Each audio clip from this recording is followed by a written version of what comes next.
Okay, great. It's nice to be here with you. Also want to give a round of applause to Davide and everybody who put together this great event. It's nice to be back in Italy. So I'm going to talk a little bit about tokenization. This is really a topic that I think has garnered a lot of attention in the space, especially as of late. As you've seen sort of interest rates really rise across traditional markets, predominantly in the US, you've sort of seen capital really flee the DeFi space, right? You've sort of seen stable coins like USDC is sort of going down. I think it's down about 40 billion or so over the last year.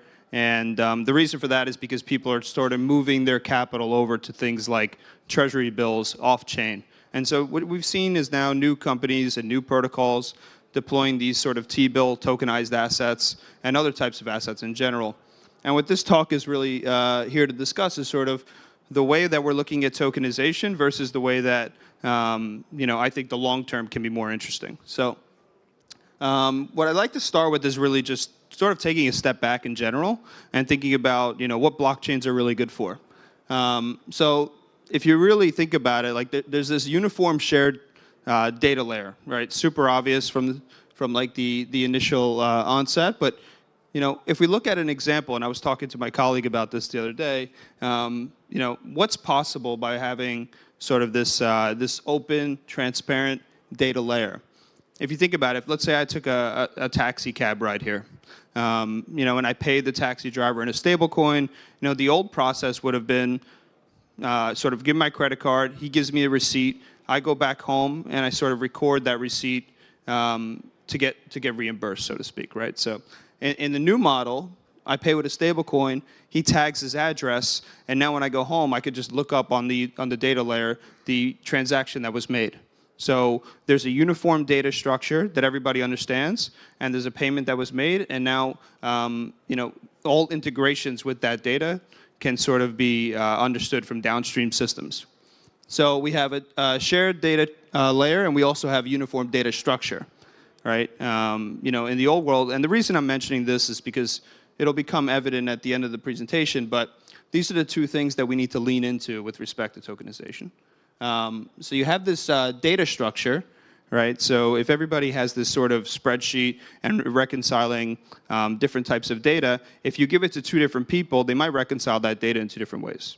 Right? And so then now you need another reconciliation at the end of the two spreadsheets. That's one thing that blockchains can help solve, is a uniform data structure that everybody can read from. So this is sort of the unlock for tokenization from my standpoint. But before we dive deeper, I want to get into a little bit of nomenclature. So CeFi is what everybody remembers. There was a little curmudgeon named Sam that used to run around and steal people's money. That's what everybody thinks about when they think about CeFi.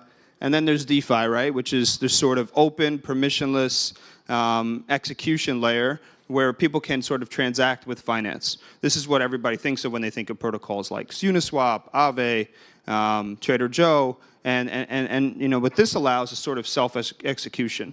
But it also has certain limits, right? There are regulatory concerns.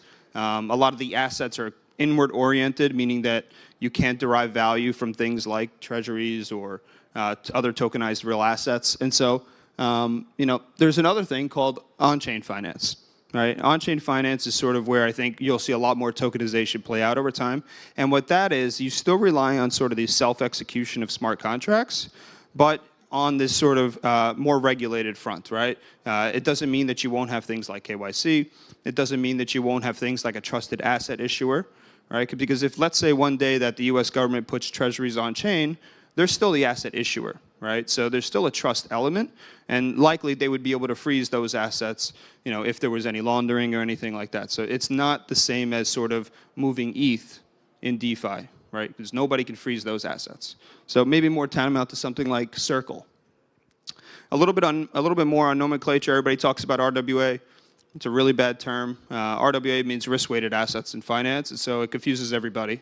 When we refer to bringing assets on-chain, we call them off-chain assets. We're tokenizing off-chain assets, we're putting them on-chain. Some examples of these you could think of, like real estate, wine, olive oil. different types of financial assets like derivatives. These are all things that can be tokenized, that exist off-chain, and can be brought on-chain. So, one of the examples that everybody talked about back in like 2016, when everybody was raising like $70 million per ICO, was like, okay, I'm going to take like a big apartment building in Singapore and tokenize it, and now you can own like some small fraction of it. Like that was the dream. Turns out it's pretty hard to do. There's a lot of laws associated with it, and those don't change whether you tokenize or you don't tokenize. So with tokenization, why are people excited about it? Well, if you just look at the two numbers here, you could see sort of the dichotomy. Off-chain assets, 870 trillion with the T. DeFi TVL is about 38 billion, right? So there's a lot of assets that exist off-chain that if we could put them on-chain, we sort of can proliferate that economy and have it grow much more. Also, these assets typically are yield-bearing, and so that disparity will only grow over time. So the other reasons that people are really excited about it is, if you think about it, tokenization helps in a few different reasons, right? We started with it in the first slide, but we've removed a lot of the intermediaries. And when you do that, you reduce costs, you reduce risks, operational overhead, and hopefully new products can be built. Like, for example, that building in Singapore where you want to own a piece of it, you want to get the yield associated, you want the capital appreciation of it, but maybe you don't want to fix a sink when something breaks, right? So you just want to have exposure to certain underlying assets, whether that be art, buildings, or whatever that could be. On-chain finance, here are some examples of things that have actually are real examples in the past. The one I'm really interested in is sort of the JP Morgan Onyx platform. It's surprising because an institution like JP Morgan has actually really innovated on the space. What they have allowed for, they built a platform that allows for intraday repo. For anybody who doesn't understand, like repo is basically one of the largest markets in traditional finance. It allows you to deposit collateral and borrow against it. But in the old system, because of the way fiat settles, a lot of capital gets tied up. And when that capital gets tied up, really the balance sheets of the banks and the different institutions aren't able to be rehypothecated. And so what JP Morgan did is instead they used, and this is obviously on a permission ledger, so it's not on a public blockchain, but what they did is they allowed for intraday repo settlement. So you post collateral, you borrow, that all settles same day. And what that did is that it unlocked a lot of balance sheets for different institutions. That was pretty exciting for a lot of their clients. They're doing about $1 billion a day in volume today, actively. So we'd like to see more of that. The use of smart contracts to facilitate sort of the unlock of different assets. Other ones here, like Siemens, they issued a $60 million bond on their blockchain. That's different. So this is different than tokenizing an off-chain asset. They issued the bond on-chain. Right, so that's native issuance, very different than tokenizing an off-chain asset, and we'll sort of talk about that a little bit more as well. And then two others, KKR tokenized a healthcare fund on Avalanche. That was, I believe, about a year ago. And the reason that's exciting is because it democratizes access to certain assets that people wouldn't have access to before. When you have some bespoke assets or assets that people typically can't get.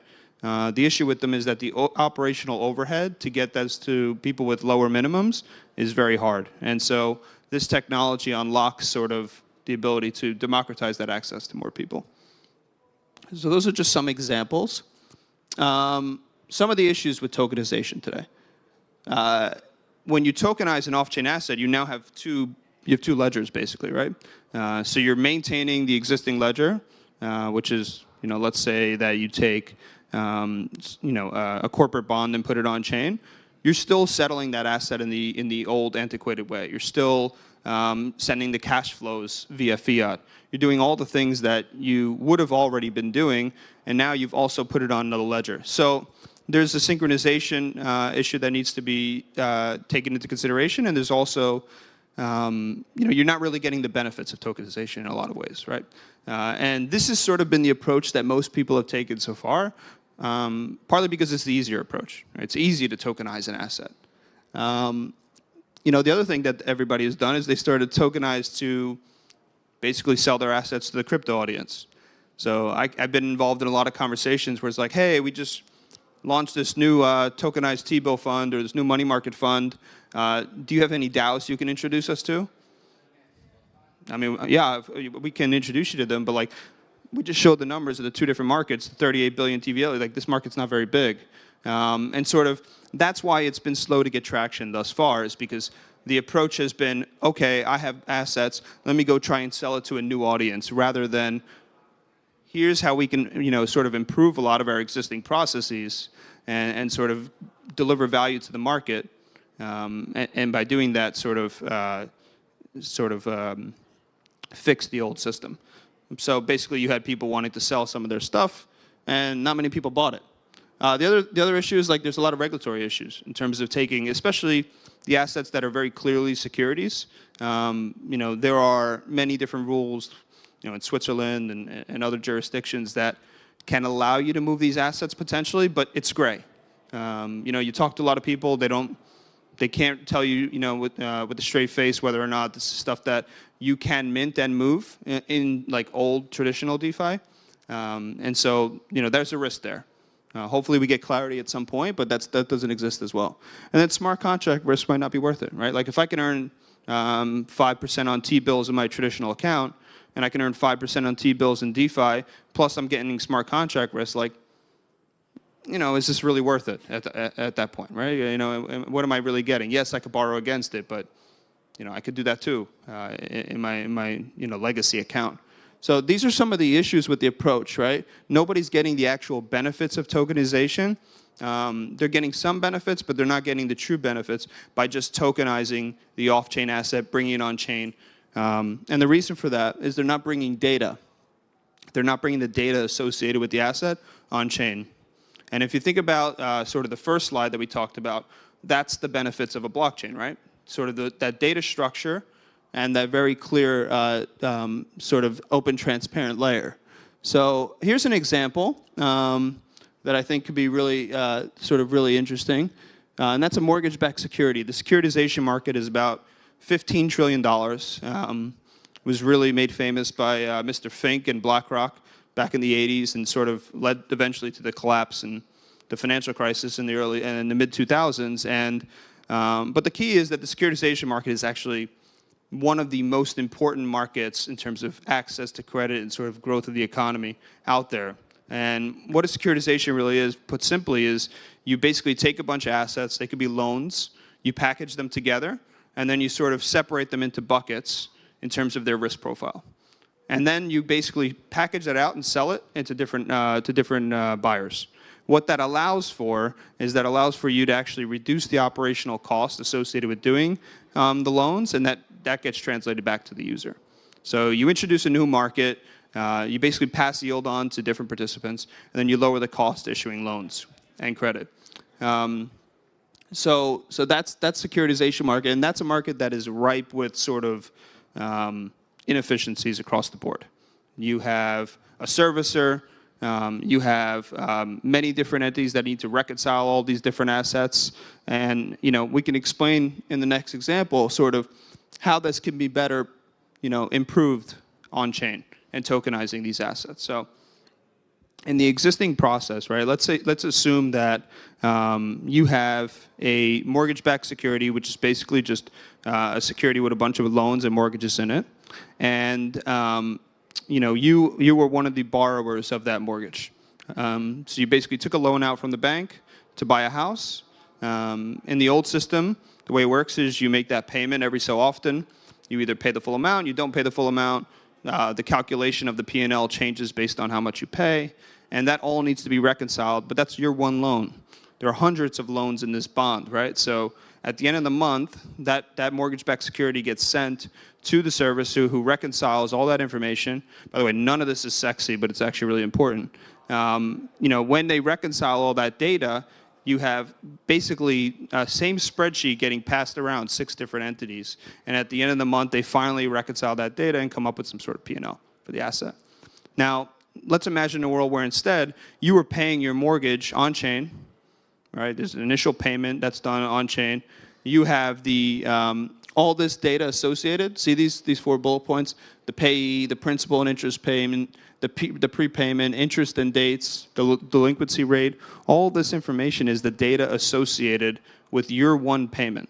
That all needs to be recorded, and that needs to be recorded and duplicated across all the payees, and then reconciled at the end. So if this data can all be recorded on chain by virtue of you making the payment, we can completely remove the need for doing the reconciliation at the end, which means that all that data can be interpreted on chain directly and read directly from the chain from all the different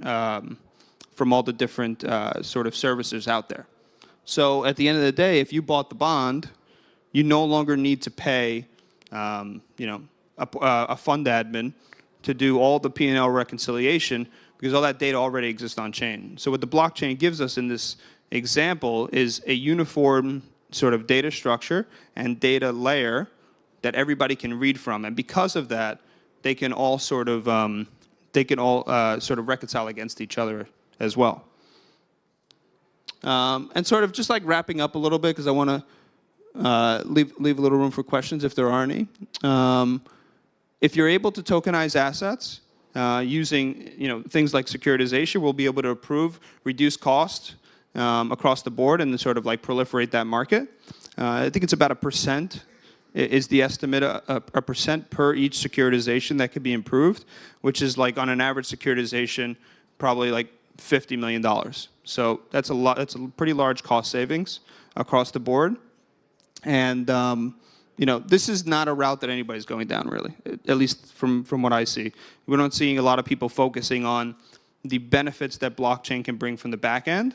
And when that's done, you can kind of really sort of then put the assets on chain. Whereas right now, the approach has been, let's tokenize the asset, copy and paste it, put it on chain, and not give you any of the data associated with the asset. And when you do that, you end up in a situation where you have 2 ledgers, no reconciliation benefits, and you're selling to a market that doesn't really want the asset. So, what I'd like to see is people sort of, focusing on some of the improvements, the less sexy part of tokenization, and hopefully that can bring a little bit more sort of benefits to not only TradFi, but also bring some benefits to the crypto space as well. Thank you.